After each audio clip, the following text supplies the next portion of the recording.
ገላትያ 5:21 ላይ የተጻፈው ቃል ኦርጂ ኮሞይ ሪቬለሪ ነው የሚለው። ይሄንን ዘፈን ብሎ መተርጎም ልክ አይደለም። ዘፈን ለጽድቅ መንገድ ሊሆን ይችላል። መልካም መልእክትን ለማስተላለፍ ተማር ልጄ ምንድነው? ኦፍ ኮርስ መሆን ይችላል። ለምንድነው ነው አንድ ዘማሪ እስከ 150 ሺህ ብር ድረስ አበል እየጠየቀ ነው። ጳጳሳት ታቦት ሊባርኩ ሲወጡ አበል ይጠይቃሉ። ለጳጳሱ መስጠት ብቻ ደግሞ አይደለም አበል። አሁን በጠቅላይ ቤተ ክህነቱ ልክ እንደ ኢህአዴግ በስብሰናል የሚል ውይይት ነው ያደረጉት። ሌላ ነገር አይደለም።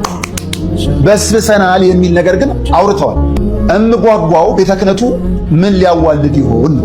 የተናገርከው ቪዲዮ ላይ አንተ ማነህ ነው ጥያቄው። አንተ ማነህ ነው የምትናገርበት መጠን ትዕቢት የተሞላበት ኩራት የተሞላበት አንተ ፍጹም እንደሆንክ ፐርፌክት እንደሆንክ አድርገህ አባቶችን በጣም የምታብጠለጥልበት መንገድ እጅግ በጣም ያሳዝናል። ገዳም ውስጥ ገብተህ የእምነት ጥላቻ ካልሆነ በስተቀር ድሮ እንዲያርጎናል ካላልክ በስተቀር ገዳም ውስጥ ገብተህ ንጹሃን ሰዎችን ሴቶችን ወንዶችን የምትጨፈጭፍ ሰው ማን ነው? ወላሂ ተዋርደሃል ማን ነው? ሰላም ጤና ይስጥልን። እንዴት አላችሁ? እንዴት ቆያችሁ? ለዛሬ አጠር ባለ ዝግጅት መጥቻለሁ። ተከታተሉኝ ዘንድ በአክብሮት ጋበዝኩኝ።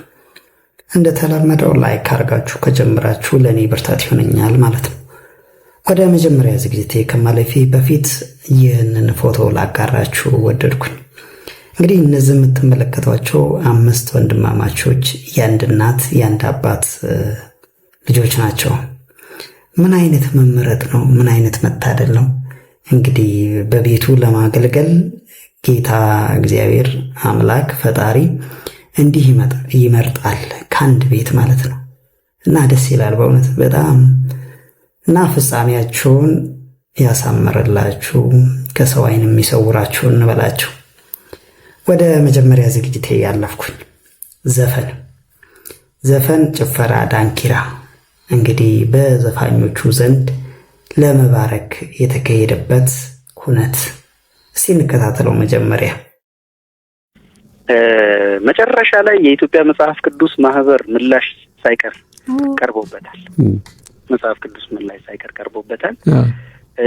ዮናስ ይሄንን ጉዳይና ግን በእርግጥ እኛ ሳንጠይቅ ሬዲዮ ላይ ፕሮግራም ሳናደርገው በፊት ዮናስ ገና በ80ዎቹ ጀምሮ ጥያቄ እያደረገ ከመጽሐፍ ቅዱስ ማህበር ጋር የትርጉም ስህተት አለ፣ ገላትያ 5:21 ላይ የተጻፈው ቃል ኦርጂ ኮሞይ ሪቬለሪ ነው የሚለው። ይሄንን ዘፈን ብሎ መተርጎም ልክ አይደለም። የኢትዮጵያ ሙዚቃም የኢትዮጵያ አማርኛ ኦሪጂን መተርጎም የሚችል ካልቸራል አቅም የለውም። እኛ ካልቸር ውስጥ ስለሌለ ኦሪጂናል ገላትያ 5:21 ላይ ያለው ቃል ትክክለኛ ቃል አይደለም፣ ያለ ቦታ የገባ ቃል ነው። በዛ የተነሳ ደግሞ የተፈጠረ ካልቸራል ቀውስ አለ። ስለዚህ እሱን እንደገና ልናየው ይገባል ነው ዳስ ዓላማ፣ ዋና ዓላማው እሱ ነውና መፍትሄው ምንድነው ነው? ዘፈን በአውድ ሊፈታ ይገባዋል። አዎ እንዳገባቡ ማየት ይቻላል። ግን የገላትያ 5:21 የገባው ግን ከመግደል ከምንዝርና ከመጥፎ ነገሮች ጋር ነው አውድ ውስጥ የገባው። ስለዚህ የሚፈታውን በዛ ነው ማለት ነው። ዘፈን ከነዛ እንደ አንዱ ነው። ስለዚህ አግባብ የሆነ ቃል አይደለም እዛ ጋር የተጠቀሙት ነው። ዘፈን ለጽድቅ መንገድ ሊሆን ይችላል። መልካም መልእክትን ለማስተላለፍ ተማር ልጄ ምንድነው? ኦፍ ኮርስ መሆን ይችላል። ለምንድነው የማይሆነው? ለመልካም ነገር ለሶሻል ኢሹ ልክ እንደ ስዕል እንደ ስነ ጽሁፍ ምናምን መሆን ይችላል። እሷ ያነሳችው የዛ የመጥምቁ ዮሐንስ ታሪክ በጣም ኢንትረስቲንግ ነው። መጽሐፊ ውስጥም ሄጄበታለሁኝ በደንብ። ምክንያቱም ብዙ ሰው ምን ይላል? ዘፈን መጨረሻው አንገት ማስቆረጥ ነው ይላል። አይደለም። እንዲሁም ዘፈን አንገት ለማትረፍ ነበር የሄደው፣ ለማስቆረጥ አልነበረም የሄደው። ታሪኩን ካስታወሳችሁት ዘፈነች፣ ደስ አለው። ከዛስ በኋላ የፈለግሽውን ነገር አረግልሻለሁ አላት አይደል? እናትየዋ ግን ምን ብላ መከረቻት? አንገስት እናትየዋ ብትመክራትስ በሌላ እባክሽን ሰው ያስፈትችልኝ ብትለዋስ ኖሮስ በተገላቢጦሽስ ቢሆን ነበር ዮሐንስ ፈታ ነበር አይደል? የክፉ ልብ ግን ምን አደረገ? የዮሐንስን አንገት አስመኘ። ዘፈኑ አይደለም። ዘፈኑማ መልካም ነገርን አመጣ። ምን ልስጥሽ አላት። ምትፈልጊውን እስከ መንግስቴ 1/3 ድረስ ወስድ ትችላለሽ አለች ልጅቷን። ሄዳ እናቷን ምን ልጠይቀው አለች። እናቷ ግን ክፉ ስለነበረች ምን አለች? የዮሐንስን አንገት አለች። አንዳንድ ጊዜ እንዴት ነው ይሄንን እንኳን እንደዚህ አንበበም አንደርስታንድ ማድረግ የሚያቅተን። ዮሐንስ አንገት አስቆረጠ። የዮሐንስ አንገትማ ያስተርፍ ነበር እንጂ ዘፈኑ ሊያስቆርጥ አይደለም፣ ሊያስተርፈው ይችል ነበር። ክፉ ልብ ነው ዮሐንስ አንገት አስቆረጠው። በጣም ግልጽ ነው ታሪኩ እኮ እዛ፣ ግን አዙረን እናየዋለን አንፎርቹኔትሊ። እና ሙዚቃው ብቻ ግን አይደለም፣ ወስደህ ዘፈን ብቻ አትበለኝ። እሷ ግጥም ኢሮቲክ የሆነ ምናምን ግጥም ገጥማለሁ አለች፣ የእሷ ግጥም ጭምር ያለ ዜማው እሱም ቫሊድ መሆን አለበት እንደ እግዚአብሔር ቃል። የኔ አርት ላይ ያለኝ አመለካከት እንደዛ ነው። አርትን ፎር አርት ሴክ ብዬ አልቀበልም። አርት has to have a value with the word of God። ያ ምን ያደርገኛል? ሳንሱር ያደርገኛል። ምን ማለት ነው? እሱ ጥላሁን ገሰሰ ቀጠሮ ይከበር ለምን ታረፍዳላችሁ? አበሻ ሁሉ አርፋች ቀጠሮ ምን እንዴ! እንዴት ነው እሱን የምቃወመው? እንዴት ነው ምንድነው አሁን ይሄ ሀገራችን ፖለቲካ ይሄ የብሔር ብሔረሰብ ምናምን ነገር እንትን ስለ ዘር እንደዚህ የሚያወራ እንዴት ነው ልቀበለው የምችለው? እሱ መጥፎ ነው የሚል ዘፈንን እንዴት ነው መጥፎ የምለው? እኔ ዘፈን ነው። ሰውን ግን እኩልኔ አናበላልጥ። እንትን የለም ብሔር የለም ትልቅ ብሔር የለም ትንሽ ብሔር የለም፣ ሁላችን እኩል ነን። እግዚአብሔር አልጠቀሰም ግን በሰውነት በሞራል እንዴት ነው እሱ ዘፈን እኔ ኃጢአት ነው የምለው?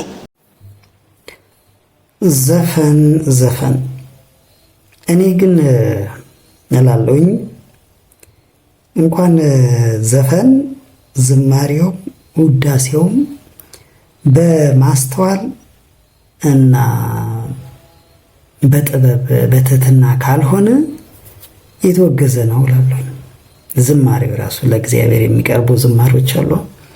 በማስተዋል ካልሆነ የተወገዘ ነው። ልክ እንደ ዘፈን ከዘፈን የተናነሰ አይደለም ማለት ነው። ሲጀመር ዘፈን ስለ ስጋ ነው፣ ስለ ዓለማዊ ነገር ነው። ግጥሙ መልእክቱ መልካም ሊሆን ይችላል፣ ስለ ሀገር፣ ስለ መልካም የማህበራዊ መስተጋብሮች ሊሆን ይችላል። ወይል ግን ያዘኝ ነው ዘዴ ያው ስለ ስጋ ነገር ነው፣ ስለ ዓለም ነው እንጂ ጌታ የሚመሰገንበት መቼም በዘፈን ጌታ አይመሰገንም። እየዘፈንክ ጌታን አታመሰግንም። አንደኛ እሱ ነው። ሁለተኛና ትልቁ ነገር በኔ አረዳድ ዘፈን የሰው ልጆች ኢሞሽናል ያደርጋል እና ለዛም ይመስለኛል እኮ ንጉሱ በጣም ኢሞሽናል ሆኖ የመንግስቴን እኩሌታ አንዳንድ ቦታ ላይ እንግዲህ እንደዛ ስለሚል ማለት እኩሌታ ሰጥሻለሁ ምን ላድርግልሽ ብሎ ለዛችን ለዘፋኝቷ ያለላት የተናገራት። ስለዚህ ያው ማለት ኢሞሽናል አደረገው። ስለዚህ ይህ ደግሞ መቼም መልካም ነገር ሊሆን አይችልም። እንግዲህ አሁን ምንድነው እሱ እየሞገተ ያለው እናቲቱ ዮሐንስ አንገት ከሚቆረጥ ይልቅ ዮሐንስ እንዲፈታ ብታደርግ ኖሮ ዘፈን መልካም ነው እያለ ያለው አይደለም። እንደዛ አይደለም። መጀመሪያ አሁን ዮሐንስ ኦኬ እሺ በዛን ወቅት እሺ ተፈታ እንበል። ከዛ በኋላ ኦኬ ዘፈን ተፈቅዷል እንበል። አሁን ላይ ያሉ ሰው ማለት ሰው የሰው ልጅ አሁን ላይ ያለ ወይንም ደግሞ ከዛም በኋላ ያለ ከዮሐንስ በኋላ እንደ ኢሞሽን የለውም ማለት ነው። ስለዚህ ኢሞሽናል ይሆንና አላስፈላጊ ነገር ያደርጋል ነው። እንኳን ዘፈኑ ዝማሬው ራሱ የሆነ አጉል ኢሞሽን ውስጥ በማስተዋል በጥበብ ካልሆነ ምንም ትርጉም የለውም ማለት የተወገዘ ነው የራስ ዝማሬው እንኳን ዘፈኑ። ስለዚህ በማስተዋል በጥበብ መሆን አለበት እና ዘፈን ደግሞ ወይል ስለ ነፍስ አይደለም ስለ ስጋ ነው ሲጀምር። ሁለተኛ አላስፈላጊ ስሜት ውስጥ እንዲገባ ያደርጋል የሰው ልጅ። ስለዚህ ከዛ አንጻር ነው መታየት ያለበት በይ የኔ አረዳድ ነው። ምናልባት እንግዲህ ሌሎች ደግሞ ነው ይሄ ትክክል አይደለም ያው እንዳሉት ትክክል አይደለም፣ መልካም ነገር ነው የሚያስተላልፈው፣ ስለ ሀገር ነው ስለ ማህበራዊ መስተጋብሮች መልካም ነው የሚያስተላልፉትና እንዴት ነው እሱ የሚወገዘው ብለው ይላሉ። የስጋ ነገር የስጋ ነው፣ መንፈሳዊ ነገር የመንፈሳዊ ነው። መንፈሳዊ ራሱ በጣም በአስተውሎት ካልሆነ የተወገዘ ነው። ያው እና ይሄ አጉል ለማጠጋጋት ነው። ይልቁንም ከዚህ በፊት አባ ገብረ ኪዳን ሲያስተምሩ ያው አንድ ቀን ምንድነው ዘፈን ተፈቅዷል የሚል መምህር እስከሚያገኙ ነው ዘፈን ተፈቅዷል ወይ ብለው የሚጠይቁት ጠያቂዎች ብለው ያስተማሩት የቅርብ ጊዜ ትምህርታቸው ነውና ለማንኛቸውም እንግዲህ ያው ይሄ እኔ አረዳን ነው። ወደሚቀጥለው ቪዲዮ እንለፍ እስቲ። ይህን ቪዲዮ አይታችሁታል? እስኪ አንድ ጊዜ አዳምጣችሁ ተመለሱ። አንድ ዘማሪ እስከ 150 ሺህ ብር ድረስ አበል እየጠየቀ ነው። ጳጳሳት ታቦት ሊባርኩ ሲወጡ አበል ይጠይቃሉ። ለጳጳሱ መስጠት ብቻ ደግሞ አይደለም አበሉ። ጳጳሱ ጋሻ ጃግሬ ያላቸው በፍቅር ጎንበስ ብሎ መስቀላቸውን ከሚስመው ባለፈ ተወዳጅ ናቸው ብሎ ድራማ የሚሰራላቸው ስርስራቸው የሚሮጥ እንደ ጥላ የሚከተል 7-8 ሰው ነው ይዘው የሚሄዱት 10 ከዛም በላይ። እነዚህ ሁሉ አበል ያስፈልጋቸዋል። ለነሱ አበል በዛብን ከሚሉ ሐሳቦች ባለፈ አሁን በጠቅላይ ቤተ ክህነቱ ልክ እንደ ኢህአዴግ በስብሰናል የሚል ውይይት ነው ያደረጉት። ሌላ ነገር አይደለም። በስብሰናል የሚል ነገር ግን አውርተዋል። እምጓጓው ቤተ ክህነቱ ምን ሊያዋልድ ይሆን? ምን ያመጣልን ይሆን? ምን ለውጥ ያመጣልን ይሆን? ድንጋይ በድንጋይ ላይ ተነሳስቶ እርስ በርስ ይጨራረሱ ይሆን? እንግዲህ ቪዲዮን እንዳዳመጣችሁት ነው። ይሄ ሰው ነጋሽ በዳዳ የሆነ ወቅት ላይ በቤተ ክርስቲያን ጉዳይ ታስሮ ትንሽ በሶሻል ሚዲያው ገነን ብሎ ነበረ እና በድፍረት እየወጣ እንግዲህ ብዙ ነገሮችን ይናገራልና እኔ ወደ ኋላ መመለስ አልፈልግም። ግን እዚህ የተናገርከው ቪዲዮ ላይ አንተ ማነህ ነው ጥያቄው። አንተ ማነህ ነው የምትናገርበት መጠን ትዕቢት የተሞላበት ኩራት የተሞላበት አንተ ፍጹም እንደሆንክ ፐርፌክት እንደሆንክ አድርገህ አባቶችን በጣም የምታብጠለጥልበት መንገድ እጅግ በጣም ያሳዝናል። መቼም አንተን ደፍሮ የሚናገርህ ሰው ስለሌለ አንድ ጊዜ ታስረህ በቤተ ክርስቲያን ጉዳይ ተፈተህ ስለነበረ ትንሽ ሶሻል ሚዲያ ላይ ገነን ስላልክ ሰው ደፍሮ ወጥቶ ላይናገርህ ይችላል። እኔ ግን በደንብ ደፍሬ እናገርሃለሁ። አዎ በመጀመሪያ ደረጃ አንተ ማነህ? አባቶችን እንደዚህ ንቀህ የምትናገር ደፍረህ የምትናገር አንተ ማነህ? አንተ ፍጹም ነህ ለመሆኑ? ይሄንን ለመናገር ንጽህናውና ሞራሉ ይኖርሃል? አለኝ ብለህ የምታስብ ከሆነ ከኔ ጋር ስለምንተዋወቅ ብዬ ነው። የማያውቁ ሰዎች ሊያደናንቁህና ሊያሞግሱህ ይችላሉ። እኔ ግን አንድ የሰራኸውን ነገር ላስታውስ። ለምሳሌ በባህር ዳር ከተማ ለደብረ መድኃኒት አየር ጤና መድኃኔዓለም ቤተክርስቲያን የፊኒሽንግ ስራ ገቢ ማሰባሰቢያ ፈልጌ ደውዬልህ ለነጋሽ ሚዲያ ብቻ ነጋሽ ሚዲያ ለሚለው ለሚዲያ ብቻ ለአንድ ቀን 50 ሺህ ለአንድ ቀን 50 ሺህ ለሁለት ቀን 100 ሺህ ብር አስከፍለኛል። ደረሰኙ እጅ ላይ አለ። ለአንተ ለራስህ ደግሞ ሌሎች ቲክቶከሮች በየቀኑ 50 ሺህ ብር ነው የሚከፈለን ሲሉ አንተ ሶሻል ሚዲያው ላይ ስለገነንክ ብቻ 100 ሺህ ብር ብለህ በስንት መከራ ተደራድረን 75 ሺህ ብር 150 ሺህ ብር ልኬልሃለሁ። እርግጥ ነው ያኔ አጋጣሚ ሆኖ ላይቭ የሚካሄድበት ጊዜ ላይ ሰርግህ ስለነበረ አንተ ላይቭ ላይ መገኘት ስላልቻልክ ብሩን መልሰህልናል። 75 ሺህ የሁለት ቀን 150 ሺህ ብር መልሰህልናል። ነገር ግን ለነጋሽ ሚዲያ ግን 100 ሺህ ብር ተቀብለናል ለሁለት ቀን። አሁን በመጀመሪያ ለነዚህ ወንድሞቻችን ለሁለቱም እንቁ ወንድሞቻችን በጣም ታላቅ ክብር አለኝ። በጣም ወንድም ያው በቲክቶክ ነው የማውቀው፣ አብርሽን አብርሃም ነው የሚባለው። እንግዲህ እኔ በትክክል አላውቀውም ማዕረጉን፣ ስልጣኑን ብቻ ግን በጣም የሚመስጡ ታሪኮች፣ የቤተ ክርስቲያን ታሪኮች አዋቂ ነው።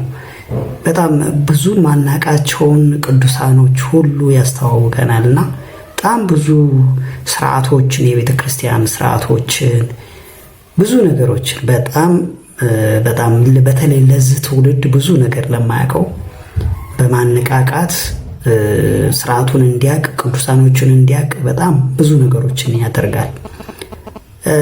ወንድማችን ነጋሽም ስለ ቤተ ክርስቲያን በጣም መልካም ነገሮችን አባቶች የሚደርስባቸውን በደል ከዚህ በፊት እንደውም አንድ በገዳም አካባቢ ላይ ስለደረሰባቸው ብዙ በደል ሁሉ ስቱዲዮ ሁሉ ጋብዞ ኢንተርቪው አድርጓቸው ብዙ መልእክትን ስለ ቤተ ክርስቲያን ይቆረቆራል ባጭሩ እና ዝም አይልም። አሁን ምንድነው እሱ አንተ ማነህ እነዚህን ሁለቱን እንደዛ መጣ ከተባልኩ እኔ ተርታ ነው ነኝ። መጀመሪያ ምናልባት ለነሱ መናገር አልችል ይሆናል፣ ግን እንደው እንደ ተራ ተርታ ምዕመን ግን የሆነ የምታዘበው ነገር አለ። ትንሽ ከማቃት በጥቂቱ ከማቃት ማለት ነውና እንደዚህ ነው ወይ መመላለስ ያለብን? ማለት የኛ ቤተ ክርስቲያን አባቶች አዎ ልክ ነው፣ በጣም ጥበበኞች ናቸው። ብዙ ችግር ቢኖርም በጣም ጥበበኞች ናቸው። ነገሮችን በጥበብ በማስተዋል በትዕግስት ነው የሚፈቱት ይታወቃልና በእርግጥ አሁን ላይ ይሆን ያለው ያ ነው ወይ የሚል ጥያቄ ያለኝ እኔ እንደ አንድ ግለሰብ ጥያቄ ያለኝ። አባቶችን አንተ ማነህ እያለ ነው እንግዲህ አንተ አባቶችን ትተች ዘንድ ወንድማችን አብርሽ ወንድም ነጋሽን እንዴት ትተቻለህ ብሎ እንግዲህ እየተቸው ነው። እንግዲህ አንተ ማን የትኛው ንጽህና አለ ወይ? ቅድስና መድረስ ማንም ፍጹም የለም። እኔ እስከሚገባኝ ድረስ በምድር ላይ ያለ የሰው ልጅ ማንም ፍጹም የለም፣ ማንም ቅዱስ የለም እንግዲህ እና ስለዚህ እስከ ቅድስና መድረስ የለብንም። ስርዓትን የቤተ ክርስቲያን ስርዓቶችን አካሄዶችን ለመተቸት ምናልባት እኮ በጣም ተራ የሚባሉ ነገር ሰዎች ስለ ተራ እንደኔ ቢጤው ተራ ሰው ነው ይሄ ስርዓት አይደለም ሊል ይችላል። እንኳን ሰዎችን ቀርቶ እንስሳትንም እኮ አናግሯል ስለ ቃሉ ስለ ስርዓቱ እግዚአብሔር። ስለዚህ ፍጹምነት አይጠበቅም ከአንድ ሰው። ይህ ስርዓት ነው ያ ስርዓት አይደለም፣ ለምን እንደዛ አደረጋችሁ ብሎ አባቶችን ለመናገር እንግዲህ የግድ ያ ሰው ፍጹም ቅዱስ መሆን አይጠበቅበትም። ምክንያቱም አባቶች ራሱ ፍጹም ስላልሆኑ ማለት እንደኔ እንደዛ ነው ማለት ፍጹም አይደሉም፣ ምንም እንኳን የተሻለ ከኛ ቅድስና ቢኖራቸውም ስለዚህ ፍጹም አይደሉም። በተለይ በአሁን ሰዓት ላይ በጣም የሚያበሳጭ ነገር ምዕመኑን አባቶች እያደረጉ ነው። ምንም የማይካድ ሀቅ ነው። ምንድነው እሱ እየሆነ ያለው በአባቶች ዘንድ? በእርግጥ አባቶች እንድንናገር የተሰጣቸው ስልጣን ከፍተኛ ስለሆነ ሰማያዊም ስለሆነ መናገር አንችል ይሆናል። ግን እንደዚህ ነው ወይ አባትነት? ምሳሌው የአባትነት እንደዚህ ነው ወይ? ምንድነው እሱ የሚያስተምረው? አባት እንደዚህ ምዕመናን እየተጨፈጨፉ በያለበት እየተፈናቀሉ ዝም ጭጭ ለስልጣናቸው ብቻ እንዲህ የሚቆሙትን ነው አባት ብለን የምንከተለው የሚለው አንድ ትልቅ ጥያቄ ነው። በቤተ ክርስቲያን ውስጥ ብዙ ዶክመንቶች እኮ አሉ። አሁን ብዙ ሙስና የተሰራበት እና ያ ነገር ኖ ብሎ መነሳት፣ እኔ ስለዛ ነገር ኖ ብዬ ብነሳ ስላለው አካሄድ ኖ ብዬ ብነሳ ኖ መነሳት አትችልም ወይ የሚል ጥያቄ ሊነሳብኝ አይችልም። ምክንያቱም ስርዓት ተጥሷል፣ ሕግ ተጥሷል። ባጭሩ ምንድነው እሱ አሁን ምን ይሆን ነው? ምን ለማለት ፈልገ ነው ካላችሁ እኔ እንደዚህ ሳይሆን መናገር ልክ መጀመሪያ ሲነጋገሩ እንደነበረው በውስጥ ተነጋግሮ ነገሮችን ስሙዝ ማድረግ ነው እንጂ የውስጥን ነገር ወደ ውጭ ማውጣቱ የወጣው ሳይበቃ ሌላ ነገር ማውጣት ነው የሚሆነው እና ስለዚህ በዛ ነው መሄድ ያለበት ነው የምለው እኔ። እንግዲህ ማንም ጋር ሁሉም ጋር ድክመት አለ። እያንዳንዱ ሰው ደካማ ነው። ስለዚህ የራሱ ድክመት ግን ድክመቶቻችንን እንደዚህ የቆጠርን መሆን የለበትም። ስንት ድክመቶች ኦልሬዲ ወደ ውጭ ወጥተው እንግዲህ ብዙ ነገሮች አድርሰዋል። ብዙ ጉዳት እያደረሱ ነው።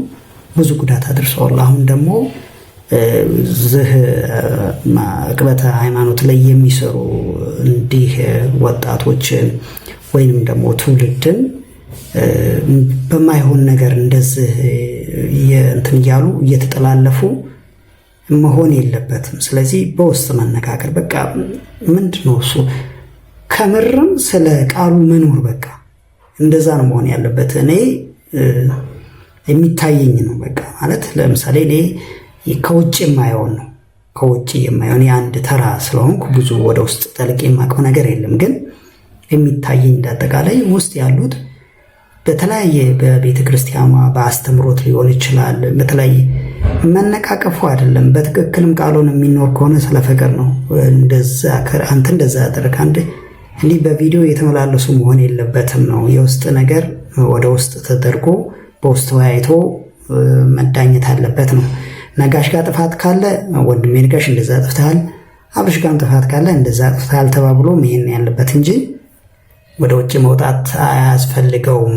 የወጣው በቂ ነው ለማለት ፈልጌ ነው። ይልቁንም እንደው የሚቀጥለው ቪዲዮ ምንድነው እሱ አንዳንድ አባቶች ያልተናገሩትን እኚህ የሙስሊም ሃይማኖት ተከታይ አባታችን እንዴት አድርገው ገለጹት? እንዴት የሆነ ፍቅርን ይዘራል ይሄ። ስለዚህ እንዲህ አይነት ነገር ነው መሆን ያለበት። ለሀገሪቷም ጠቃሚ ይሄ ነው። በጣም ገርሞ የሚገርመኝ ማን ነው? ጫካ ውስጥ የገቡ ሰዎች፣ ገዳም ውስጥ የገቡ ሰዎች፣ በእግራቸው የሚሄዱ ሰዎች፣ ፍሬ እየበሉ የሚኖሩ ሰዎች ማን ነው? በእጃቸው ዱላ እንኳን ያሉ ሰዎችን ገብተህ እዛ ውስጥ የጥላቻ ነገር ካልሆነ በስተቀር ጫካ ነው የሚኖሩት እነዚህ ሰዎች። ካንተ እንኳን ጥቅም ሊሻሙ እዚህ ምድር ላይ አልወጡም። የሚበሉት የጫካ ፍራፍሬ ነው። ገዳም ውስጥ ገብተህ የእምነት ጥላቻ ካልሆነ በስተቀር ድሮ እንዲያርጎናል ካላልክ በስተቀር ገዳም ውስጥ ገብተህ ንጹሃን ሰዎችን፣ ሴቶችን፣ ወንዶችን የምትጨፈጭፍ ሰው ማን ነው? ወላሂ ተዋርደሃል ማን ነው? አንተም ምን አገባ የምትል ከሆነ ግን ነብዩ አለይሂ ሰላቱ ወሰላም ለሰው ልጆች በሙሉ ያገባቸው ነበር። ይሄን ታውቃለህ? ነብያችን ሰለላሁ ዐለይሂ ወሰለም ንጹሃኖችን የትም ቦታ በተለይ ቤተ እምነታቸውን አትንኩ፣ መክሩቦቻቸውን አታፈሱባቸው፣ አትንኳቸው፣ ጦርነት እንኳን ቢሆን ብሏል። አንተም ማለት ምን አገባ ትላለህ? አታፍሩም? ለሰው ልጆች በሙሉ ያገባናል ማለት ምንም ነገር በእጃቸው ላይ ያለውን ሰዎች ከዛች ከቢጫ ፎጣቸውና ምን በስተቀር ከዛ ገዳማቸው ውስጥ ገብተው ጫካ ውስጥ የሚኖሩትን ሰዎች ማለት ነው እምነታቸው አንተ ነህ እንዴ የምትመራቸው? የሚመራቸው አላህ ነው። ከአላህ ውጪ ማንም የሚመራቸው የለም። በትክክለኛ ልንገር፣ እዛ ውስጥ ገብተህ ማንም ይሁን ማንም አንተ ፖለቲካ ላይ አይደርሱብህ። ምን ላይ አይደርሱ? ጫካ ነው የሚኖሩ። ለምን ሄደህ ትገላቸዋለህ? ወላሂ በእያንዳንዱ ነፍስ እንኳን በውሻ ነፍስ አለግባብ ከገደልክ የውመል ቂያማ ትጠየቃለህ ማለት ነው። ነብዩ ሰለላሁ ዐለይሂ ወሰለም የሰው ልጅ ነፍስ አለግባብ ስትሞት በጣም ነበር የሚቆጡት። አላህም በቁርአኑ ላይ ምንም ጥፋት ያላጠፋችን የማንኛይቱንም ነፍስ የገደለ ሰው የዓለምን ሕዝብ በሙሉ እንደገደለ ነው የሚቆጠረው ማለት ነው። ያዳነ ሰው የዓለምን ሕዝብ በሙሉ እንዳዳነ እንደሚቆጠር አውቅ። እባክህን ፖለቲካን ከፈለክ በጉልበተኞች ላይ ተወጣ እንጂ ድሃና ምስኪን ጫካ ከሚኖሩ ሰዎች ጋር ሄደ እየገደልክ ክብርና ዝና እንዳይመስል ማለት ነው። ወላሂ ትዋረዳለህ በአጭር ጊዜ። በቃ ይሄ ነው። ለአባታችን እግዚአብሔር በረከቱን ያብዛሉት፣ አላህ ይባርኮት። በቃ ሃይማኖት ማለት ስለሌላው መኖር ነው። የራስህን ሃይማኖት እንደዚህ የምታከብር ከሆነ የሌላውን ታከብራለህ። ሰውን መግደል ሃይማኖት ሊሆን አይችልም በፍጹም የትኛው። ምናልባት ሰውን መግደል እንደ ሃይማኖት የኔን ሃይማኖት ካልተከተልክ ብለህ መግደል ይህ ሰይጣንነት ነው። ስለዚህ እንዲህ አይነት በጣም በሞራል ልዕልና በሞራል ላይ የተመሰረተ ሃይማኖትን ነው ማንም ማለት ኢንጆይ ሊያደርግ የሚችለው ወይንም ደግሞ ሊከተል የሚችለው እንደዚህ ነው። ስለዚህ እንግዲህ ይሄ ነው ለዛሬ ያለኝ። አመሰግናለሁ።